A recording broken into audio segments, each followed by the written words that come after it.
యాదాద్రి భువనగిరి జిల్లాలో మొదటి విడత సర్పంచ్ వార్డు సభ్యులకు జరిగే ఎన్నికలు సజావుగా నిర్వహణ చేసేందుకు పకడ్బందీ చర్యలు తీసుకున్నామని కలెక్టర్ హనుమంతరావు తెలిపారు. ఈ మేరకు కలెక్టర్ కార్యాలయంలో మీడియా సెంటర్ అండ్ మానిటరింగ్ కమిటీని అదనపు కలెక్టర్ భాస్కర్ రావుతో కలిసి కలెక్టర్ ప్రారంభించారు.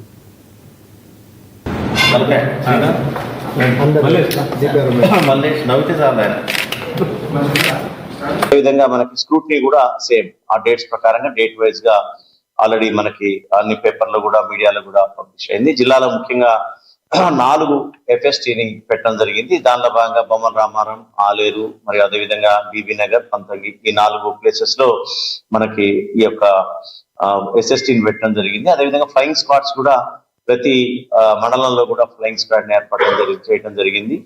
అంతేకాకుండా ఖచ్చితంగా ఈ మోడల్ కోడ్ ఆఫ్ కాండక్ట్ నిబంధనలు పాటించే విధంగా గ్రామ పంచాయతీల్లో కానీ అక్కడక్కడ కానీ అవగాహన కల్పించడం కూడా జరుగుతుంది. అదేవిధంగా ఎక్స్పెండిచర్ అబ్జర్వర్ మరియు జనరల్ అబ్జర్వర్ కూడా మన జిల్లాకు వచ్చి ఉన్నారు. ఆల్రెడీ మార్నింగ్ వాళ్ళకి 13 రకాల డిపార్ట్మెంట్ సంబంధించిన వాళ్ళని నోడల్ ఆఫీసర్స్ కి వేశారు. ఎక్స్పెండిచర్ సంబంధించి, అదేవిధంగా ఎలక్షన్ మెటీరియల్ సంబంధించి, అదేవిధంగా బ్యాలెట్ బాక్సెస్ సంబంధించి ఈ విధంగా ఒక 13 కేటగిరీకి సంబంధించి 13 జిల్లా అధికారులు ఇక్కడ వేయడం జరిగింది.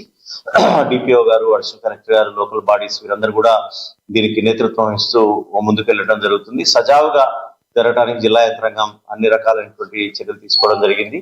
అదేవిధంగా ఆ పోలింగ్ స్టేషన్ దగ్గర మన